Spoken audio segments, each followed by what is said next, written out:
Merci d'être présent pour ce web café exceptionnel, puisque j'ai le plaisir de le co-animer avec Fabrice Zimmer, qui est conseiller en gestion de patrimoine. Bonjour Fabrice, tu vas bien? Merci, ça va. Et toi, Michael? Ouais, Bonjour à merci, ouais. tous. Bonjour à tous et merci à toi de m'avoir associé à cette présentation sur un sujet extrêmement intéressant. Très bien, oui, effectivement, on va commencer avec, on va parler aujourd'hui de la loi Girardin, qui est un dispositif pas très bien connu en général. Et donc, le but, c'est de le démystifier un peu et de parler des possibilités qui sont assez intéressantes, puisque c'est un outil fiscal encore puissant qui permet de réaliser des économies d'impôts substantielles, tout en soutenant le développement économique des territoires d'outre-mer. Par contre, son fonctionnement est complexe. Il y a des risques qui y sont associés et qui rendent ce dispositif assez méconnu, alors qu'il peut représenter une solution permanente, pertinente, pardon, plutôt, dans certaines situations, pour tout particulier ou société qui souhaite optimiser son imposition. Alors, pour notre culture géographique, hein, j'ai repris de nouveau les territoires d'outre-mer. Donc, à mon époque, on appelait ça des dom-toms. Maintenant, j'ai appris que c'est des DROM. Donc, les DROM, c'est les départements et les régions d'outre-mer, comme la Martinique, la Guadeloupe, la Guyane, Mayotte ou l'île de la Réunion. Et il y a les COM, c'est-à-dire les collectivités d'outre-mer, qui sont ici représentées en rose, comme Saint-Pierre-et-Miquelon, Nouvelle-Calédonie, etc. Alors, on va essayer d'aller assez rapidement sur les explications, de sorte à ce qu'on puisse faire place le plus possible à des exemples qui permettront de comprendre peut-être mieux le dispositif Girardin. Donc, on va parler de la loi Girardin. Ensuite, les dispositifs Girardin industriels. Une autre version, c'est le Girardin logement social. Et enfin, un dispositif encore moins connu que les autres, c'est le Girardin société. Et Fabrice sera là pour nous apporter des éclairages pratiques, puisqu'il les conseille pour ses clients qui souhaitent réduire leur imposition. Et enfin, on terminera avec le plafonnement des niches fiscales, puisque c'est aussi un sujet. Dès lors qu'on parle de défiscalisation, il y a des limites à poser. Alors, qu'est-ce que c'est le dispositif Girardin? C'est tout d'abord une loi qui date du 20 juillet 2003 de programme pour l'outre-mer et qui a été mise en place par le gouvernement pour soutenir le développement économique de ces territoires. Et donc, son but, c'est de faire appel à des investisseurs privés pour financer des projets industriels ou des projets immobiliers de logements sociaux en compensant les surcoûts liés à l'éloignement géographique et l'insularité. Le dispositif s'adresse donc aux contribuables qui veulent participer à des projets en outre-mer tout en bénéficiant d'une réduction d'impôt. Et actuellement, le jardin est généralement disponible via le logement social et le jardin industriel. Mais nous verrons encore un autre dispositif qui est moins connu, c'est le jardin société. Alors en pratique, le contribuable va réaliser un apport dans une société de portage. C'est un apport en général à fonds perdu, qui est aussi appelé un investissement one-shot, et qui achète des biens industriels ou des logements sociaux, et qui seront loués par la suite à des entreprises situées dans les DOM, enfin dans les DROM ou les COM, ou des locataires selon des conditions préférentielles qui devront exploiter ou louer pendant au moins 5 ans. Alors, ce type d'investissement comporte toutefois des risques. On en a répertorié 3. D'abord, il y a un risque fiscal, car la réduction d'impôt peut être remise en cause par l'administration fiscale si certaines conditions du montage et de sa gestion ne sont pas respectées, comme par exemple la non-exploitation du matériel industriel pendant 5 ans par l'entreprise qui le loue. Le jardin implique également un risque financier, car le contribuable devient en général associé d'une société dont il peut être solidairement et indéfiniment responsable. C'est le cas lorsque le projet se monte avec une SNC, une société en nom collectif. Et il peut y avoir également un risque de faillite de l'entreprise bénéficiaire de la location du matériel. Alors, au regard des risques qui sont pris et des montants en jeu, ce dispositif fiscal est assez complexe et nécessite, quoi qu'il arrive, d'être accompagné par un professionnel. Du coup, Fabrice, toi, quand tu conseilles de mettre en place du Girardin, comment tu peux pallier aux risques qui sont inhérents à ce dispositif? Ouais. Tout simplement, par rapport à la notion de risque, ce qu'on peut déjà dire, c'est que tout investissement peut comporter un certain niveau de risque. Simplement, dans le jardin, effectivement, il faut avoir une attention vraiment particulière sur certains points. Et il existe bien sûr des moyens pour limiter ces risques. Il y a des précautions à prendre qui vont permettre finalement de ne pas avoir de mauvaises surprises. Et ça va vraiment être au cas par cas. C'est-à-dire qu'en fonction du type de dispositif dans le jardin qu'on va utiliser, eh ben, il y a des moyens de se prémunir de ce risque et de vraiment de le limiter. Voilà, donc ça, on peut vérifier les choses en amont. Il y a beaucoup de confrères et de conseillers en gestion de patrimoine qui proposent notamment des garanties de bonne fin fiscale dans leurs dispositifs ou des choses Exactement. de ce type-là, ce qui fait que la rentabilité peut être différente selon les garanties qui sont mises en place par rapport au risque du dispositif Girardin.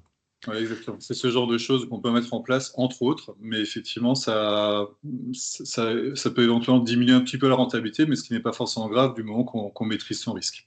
Exactement. Alors bien sûr, ce dispositif s'adresse à des contribuables qui ont des revenus confortables et qui payent un montant d'impôt sur le revenu déjà assez élevé. En général, le ticket demandé à l'entrée se situe autour de 5 000 € pour que ça commence à devenir intéressant en termes de réduction, et ça peut aller bien au-delà, parfois jusqu'à 40 000 € sans problème, quoi. Ok. Euh, alors, ça c'est le dispositif général. On va directement rentrer dans le Girardin industriel, qui lui est valable jusqu'au 31 décembre 2029, que ce soit dans les DROM, donc les départements et les régions d'outre-mer, et les COM, les collectivités d'outre-mer. Le but de ce dispositif est d'investir du capital dans une société qui va acheter par la suite du matériel permettant de faire fonctionner cette société. Dans les faits, l'investisseur particulier investit dans une société, une SNC ou une SAS, on verra ça, qui va elle-même investir dans une compagnie ayant besoin de l'investissement matériel. On va voir l'exemple tout à l'heure qui sera présenté par Fabrice de manière schématique, ça sera plus parlant. Et donc, ce montage, généralement, ne permet de financer qu'un tiers du matériel, le reste étant financé par un emprunt bancaire. Et plusieurs conditions sont aussi à respecter pour percevoir la réduction d'impôts. Donc, je ne vais pas rentrer dans tous les détails. Vous avez des projets qui sont inférieurs à 250 000 € et en général, la société de portage prend la forme d'une SNC. Et quand on a des projets qui sont supérieurs à 250 000 €, on appelle ça alors le Girardin industriel avec agrément fiscal parce qu'il nécessite l'obtention d'un agrément préalable de l'administration fiscale. Et c'est cet agrément qui ouvre droit à la réduction d'impôt. Donc là, on est dans une société de portage qui est plutôt en général une SAS ou une SA. Alors, il y a plein d'obligations qui sont liées par exemple à l'entreprise qui bénéficie de l'investissement. Donc, ça va être typiquement, par exemple, une société agricole qui a besoin d'un tracteur, par exemple, pour son travail. Donc, il loue un tracteur pendant 5 ans auprès d'une société de portage sur lequel le particulier a investi ou une somme qui lui permet de faire cette défiscalisation. Et donc, les sociétés qui sont bénéficiaires doivent relever de l'impôt sur les sociétés. Elles doivent exercer une activité agricole, industrielle, commerciale ou artisanale dans les DROM ou les COM, et elles doivent justifier d'un chiffre d'affaires inférieur à 10 millions d'euros depuis le 1er janvier 2020. Donc vous avez des secteurs qui sont éligibles comme le transport, le tourisme, la navigation de plaisance, l'agriculture, la pêche maritime, et d'autres qui ne le sont pas. Donc tous les autres secteurs sont exclus. Vous pourrez les lire en replay si vous le souhaitez. Donc les commerces, les cafés, les débits de tabac, banque, finance, assurance, activités immobilières, toutes ces activités ne sont pas éligibles au Girardin. Voilà. Et donc, l'une des autres obligations, c'est aussi d'avoir du matériel à louer pendant au moins 5 ans. Et en contrepartie, le contribuable qui a bénéficié de la réduction d'impôt Girardin industriel doit également conserver les parts qu'il a acquises à travers son investissement dans la société qui va louer ce, ce bien pendant 5 ans. Ensuite, il y a des histoires de rétrocession qu'on verra à la fin, puisque une des conditions, c'est que le montant de l'avantage fiscal à rétrocéder est de 56% pour le Girardin de plein droit. Donc ça veut dire que la réduction maximale pour le particulier est de 44% de l'investissement dans le cadre du plafonnement de la niche fiscale. Je vous expliquerai ça en, en partie 5. Et quand on est dans un jardin avec agrément fiscal, on est sur un avantage fiscal rétrocédé de 66%, et donc une réduction maximale pour le particulier de 34%, mais on va voir que c'est toujours assez intéressant. Alors comment ça se passe? Vous avez sur le schéma en bas à droite un particulier qui par exemple paye 12 000 € d'impôts, il fait un versement de 10 000 € en Girardin, et l'année, donc ça c'est par exemple en 2025, et en 2026, il va recevoir une réduction d'impôt de 11 300, c'est-à-dire 10 000 € plus ces 1 300 €, Dans cet exemple, on est sur une rentabilité de 13%.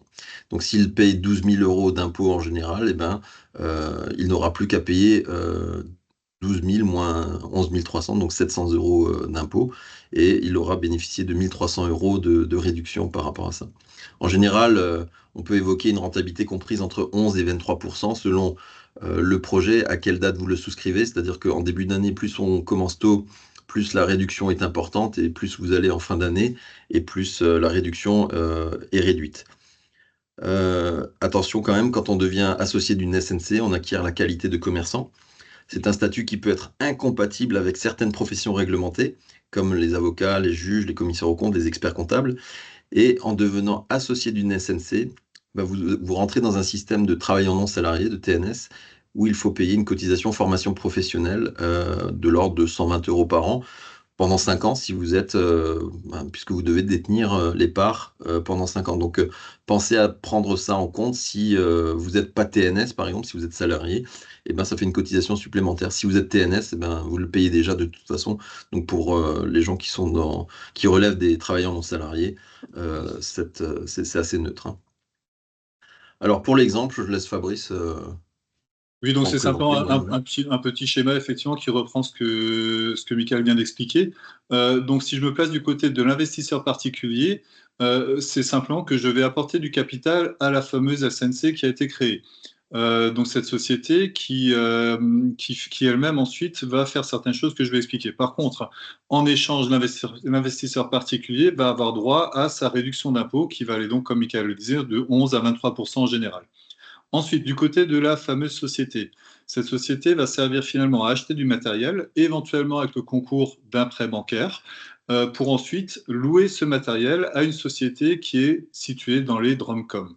Et donc, pour finir, la société loueuse, donc elle a le droit finalement de louer ce matériel à un tarif qui finalement est plutôt le tarif du marché, mais avec des conditions financières liées à cette loi qui sont intéressantes pour elle.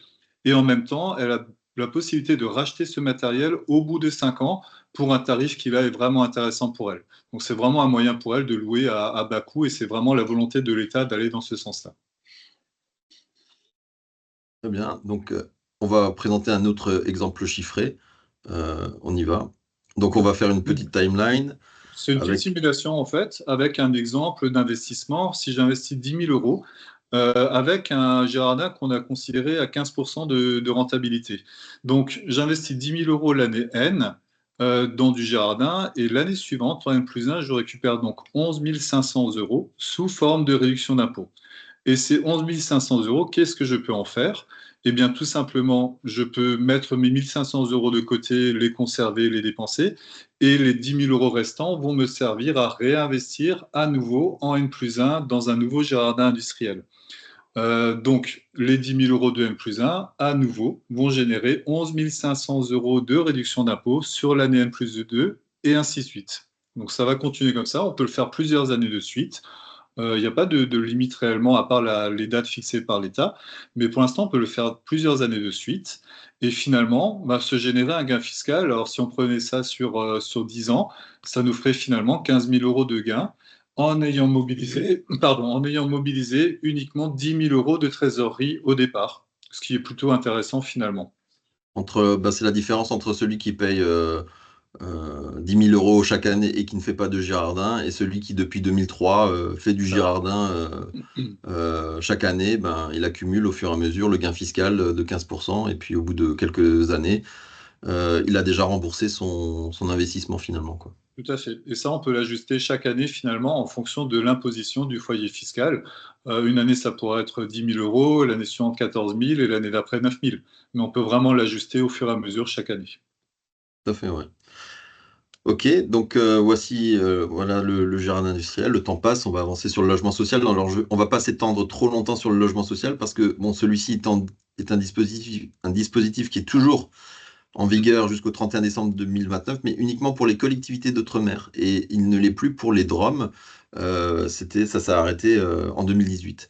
Alors, ce dispositif-là, Fabrice en parlera un tout petit peu encore, mais je ne sais pas s'ils en proposent beaucoup encore. De mon côté, je vois les conseillers en gestion de patrimoine qui sont plutôt réticents à le faire. Pourquoi? Parce que vous devez louer, construire un logement qui doit respecter d'importantes conditions.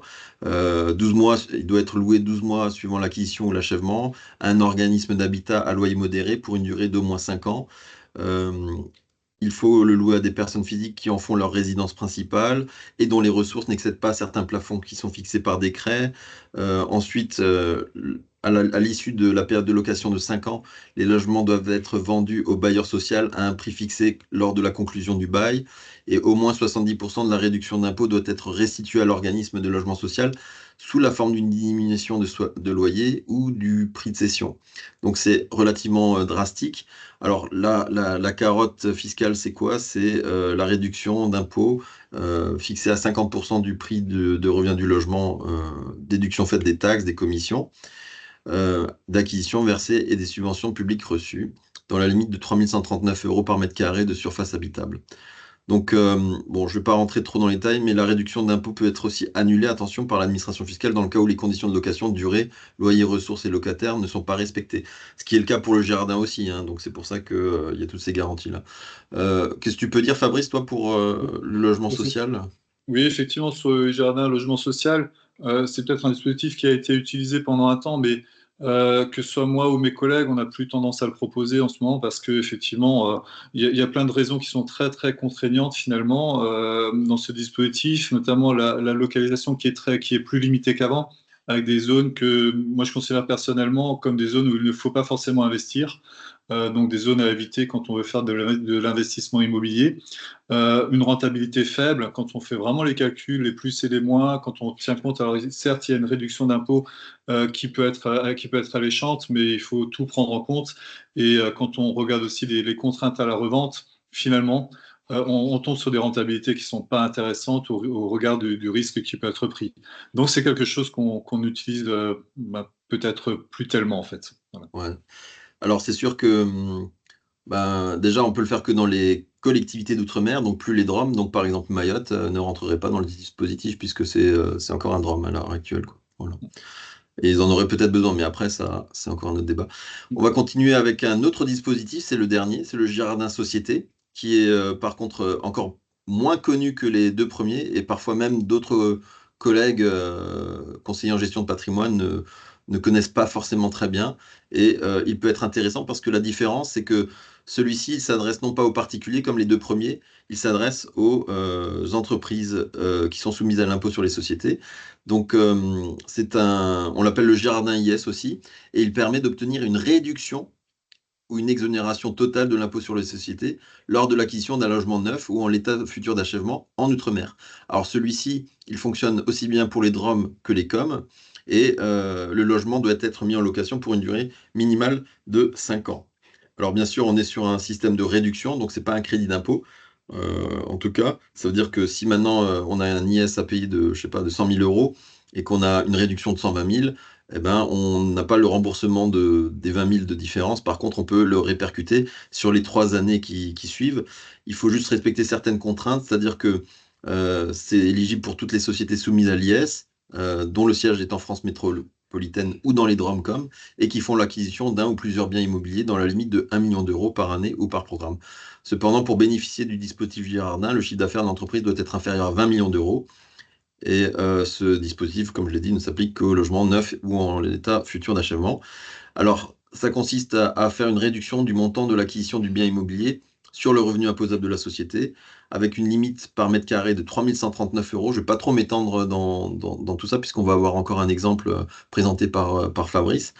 La déduction liée au Girardin IS est donc calculée de la façon suivante. On soustrait du revenu imposable de la société le montant déductible de l'investissement dans le logement neuf, donc c'est-à-dire sur le résultat fiscal.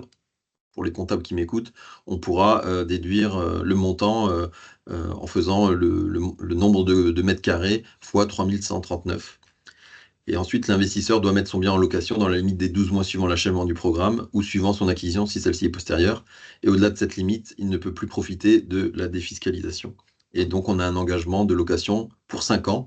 Et ce qui est aussi très intéressant après, Fabrice nous l'expliquera, c'est que la société peut bénéficier librement de son ou de ses biens une fois que ces 5 ans sont passés. Alors, Fabrice, je te laisse Oui. nous expliquer ça avec des chiffres. Alors, dans cette illustration, en fait, on a pris pour hypothèse une société qui aurait un résultat courant avant impôt de 120 000 euros. Alors, on l'a pris identique chaque année, hein, pour simplifier l'exemple. Ensuite, on considère qu'on achète, dans le cadre de la loi Girardin-Yes, en fait, d'une valeur de 200 000 euros, une surface de 50 mètres carrés. Et là, je reviens tout de suite au plafond de 3 139 euros par mètre carré. Donc, évidemment, ma surface de 50 euros par mètre carré, de 50 mètres carrés, pardon, me donne droit d'utiliser 156 950 euros De dans le réduction. cadre du dispositif Girardin IAS. Donc, l'année 2024, si j'étais parti sur l'année 2024, en fait, mes 120 000 euros de résultats courants avant impôt sont donc effacés par le dispositif et donc je n'ai plus d'IS à payer, ce qui signifie que j'ai économisé 25 750 euros si on fait le calcul de l'IS que j'aurais dû payer. Comme l'a dit Mickaël, on a un report pendant 3 ans. Donc l'année suivante, en 2025, ça signifie que sur mes 120 000 euros de résultats courants, je vais effacer donc 36 950 euros, ce qui fait qu'il me restera à payer 16 500 euros d'IS et que j'aurai donc économisé 9 230 euros. Donc au total, j'ai économisé par cette opération 35 000 euros d'IS quand même. Donc c'est quand même pas neutre, hein, c'est des montants qui peuvent être importants. Et les années suivantes, donc on n'économise plus spécialement d'IS, par contre on met le bien en location, donc des loyers qui rentrent. On considère qu'on utilise aussi l'amortissement du bien. Et tout ça fait que finalement, vous allez encore économiser un peu d'IS sur les années qui suivent. Et on le verra un peu plus clairement sur la page suivante, puisque là, donc, j'ai remis un petit exemple, un petit calcul, toujours avec cet exemple de 200 000 euros pour le prix d'acquisition. Bon, je considère que les banques demandent généralement un petit apport, on considère que ça va être 10 000 euros. Donc, je vais financer mes 200 000 euros, ce qui fait que je vais rembourser 14 400 euros par an pour rembourser donc mon emprunt. Les loyers qui vont rentrer, c'est 7 000 euros, sachant que je vais devoir déduire, comme toujours, des frais de gestion du bien, des charges de copropriété et différentes choses que je dois payer en tant que propriétaire. Donc finalement, mes loyers nets seraient de 5 250 euros. J'ai économisé, comme je l'ai dit sur la slide précédente, 35 000 euros d'IS. Donc finalement, quand je fais les additions et les soustractions entre ce que j'aurais dépensé et ce que j'aurais économisé, ça veut dire que mon effort total sur les 20 ans de la durée de mon prêt serait de 148 000 euros. Donc ça fait à peu près 620 euros par mois pendant 20 ans. En tout cas, mes 148 000 euros, c'est l'effort que j'aurais, c'est finalement le prix que j'aurais payé pour cet appartement que j'ai acheté. Il y a un impact supplémentaire dont il faut tenir compte, c'est que, je le disais dans le tableau précédent, on va pouvoir utiliser les intérêts, les assurances du prêt, qui sont des sommes qui sont déductibles chaque année, ainsi que l'amortissement de la valeur du bien. Donc là, on a pris une cote mal taillée à 9 000 euros, mais c'est à peu près une moyenne sur une vingtaine d'années. Donc ça veut dire qu'en prenant en compte les loyers que j'aurais perçus, je vais chaque année générer encore une économie d'IS grâce à tout ça. Et finalement, ça me fera sur 20 ans quand même 24 500 euros. Donc si je déduis ces 24 500 euros de mes 148 000 calculés précédemment, ça veut dire que finalement, j'aurais payé mon appartement 123 500 euros si je le garde 20 ans. Voilà. Donc c'est quand même intéressant parce qu'on se pose parfois la question de la valorisation d'un bien. On prend toujours en compte une revalorisation justement, comme quoi le bien prend un peu de valeur au fur et à mesure des années, ce qui reste une réalité. Mais n'empêche que même s'il ne prenait pas de valeur, juste pour être à l'équilibre, il faudrait un jour, dans 20 ans, que je revende mon bien 123 500 euros pour être juste à l'équilibre et n'avoir rien perdu. Je mets de côté le côté inflation, etc., etc. Mais n'empêche que c'est quand même intéressant, sachant que le bien va forcément prendre de la valeur. On parle de 20 ans quand même. Et après, il y a Ouais. évidemment, comme l'a dit Michael, je finis juste là-dessus, c'est vrai qu'on peut en faire ce qu'on veut au bout des 5 ans, puisque le contrat qui nous lie avec l'État est d'une durée de 5 ans. Et là, il y a deux, trois petites choses à faire. On peut le passer en meublé, on peut éventuellement faire en sorte que la société le revende finalement aux dirigeants de l'entreprise. Donc, il y a vraiment des choses à faire pour optimiser encore plus. Voilà. Mais c'est vraiment un dispositif qui marche très très bien, qui est hyper efficace et voilà, les chiffres sont là, tout simplement, hein. Alors effectivement, ça c'est très intéressant. Bien sûr, ça s'adresse pas à toutes les entreprises. Mais parfois on a des entreprises qui sont largement bénéficiaires chaque année et qui sont sur un rythme de croisière et qui peuvent dégager beaucoup de résultats récurrents. Donc ça peut être intéressant pour ce type d'entreprise, avec des dirigeants qui peuvent être intéressés effectivement derrière de se revendre encore l'appartement par exemple et de le mettre par exemple en LMNP ou dans un autre système de location. Juste, Voilà, Michael, si je peux me permettre, deux petites remarques encore au sujet de ce oui. Gérardin Yes. Simplement, la localisation, parce que ça reste un investissement immobilier, donc vigilance par rapport à l'emplacement où vous choisissez votre bien. Et ça, pour moi, il y a vraiment il y a un endroit privilégié. Mais en tout cas, il faut vraiment faire attention et ne pas aller n'importe où, sinon ça peut finalement vraiment poser problème. Donc, bien choisir ça. Et la seconde chose, c'est que ce Jardin Yes, en fait, on parle des sociétés. Et en fait, il y a aussi parfois des montages qui peuvent permettre de le faire quand on est particulier, mais sous une autre forme encore qu'on ne va pas présenter ici aujourd'hui, mais qui est intéressante pour les particuliers, qui est très très puissante. Alors, bon, on pourra toujours me contacter ou me donner les coordonnées de Fabrice si ça vous intéresse, bien sûr. Effectivement, c'est bien de rappeler ça par rapport à l'emplacement, puisque dans l'immobilier, l'important, c'est le prix et l'emplacement. Et parfois, je vois des clients qui ont investi dans des celliers outre-mer, par exemple, ou qui ont perdu beaucoup d'argent finalement, puisque ils ont surpayé un bien qui a perdu beaucoup de valeur. Donc ça, c'est un peu le risque par rapport à tout ça. Donc avant de penser à la défiscalisation, il faut surtout bien s'assurer que le bien enfin, pourra prendre de la valeur et sera bien localisé dans un bon territoire d'outre-mer. Voilà, ça compte énormément tout ça, effectivement. Alors pour finir, il est déjà bientôt 14 heures, donc le plafonnement des niches fiscales. Alors comment ça fonctionne? Alors on a un premier plafond de défiscalisation, c'est-à-dire que l'article 200.0A du Code général des impôts nous limite à 10 000 euros, hors les réductions d'impôts SOFICA et les investissements outre-mer. Donc on a une limite de 10 000 euros. Par contre, on a un deuxième plafond qui est spécifique outre-mer, c'est-à-dire que en intégrant avec les réductions d'impôts SOFICA et investissements outre-mer, le total des avantages fiscaux ne peut pas procurer un avantage fiscal supérieur à 18 000 euros net de rétrocession de l'avantage fiscal au locataire. Donc ça concerne uniquement, de nouveau, les particuliers, hein, on ne parle plus de sociétés. Ce qui signifie que seulement 44, 34 ou 30%, selon le type d'opération, du montant de la réduction d'impôt obtenu est pris en compte dans le plafond des niches fiscales. Par exemple, pour le Girardin industriel de plein droit, on a un taux de rétrocession de 56%, comme je vous le disais, ce qui fait qu'on a une réduction maximale d'impôt de 40 909 euros, c'est-à-dire que je fais 18 000 divisé par 0,44, puisque les 56% doivent être affectés à l'entreprise locataire qui loue le bien dans son territoire d'outre-mer. On arrive à 66% pour les Girardins industriels soumis à agrément. Donc ça fait une défiscalisation de maximum de 52 941 et 60 000 euros pour le jardin social avec un taux de rétrocession de 70%. Alors qu'est-ce que ça veut dire tout ça? On va faire un exemple ensemble, comme ça on va bien le comprendre. Donc vous avez un couple avec un enfant qui estime qu'il sera redevable de l'impôt sur le revenu de 40 000 euros. C'est déjà une très grosse somme d'impôt à payer. Il souhaite réaliser un investissement en jardin industriel en vue d'effacer l'intégralité de son impôt. Et dans le même temps, ils bénéficient déjà d'un crédit d'impôt de 5 000 euros pour la garde à domicile de leur enfant. Son IR restant à payer ressort alors à 35 000 euros, puisqu'on fait 40 000 moins 5 000 euros.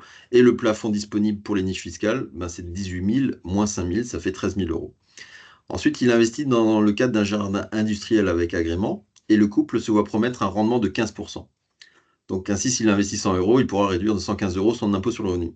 S'il veut effacer son solde d'impôt, il doit donc investir 30 434 euros, c'est-à-dire 35 000 fois 100 divisé par 115, puisque c'est le taux de rentabilité, et il le peut tout en respectant son plafond disponible pour les niches fiscales, à savoir 13 000 euros, c'est le calcul qu'il faut faire.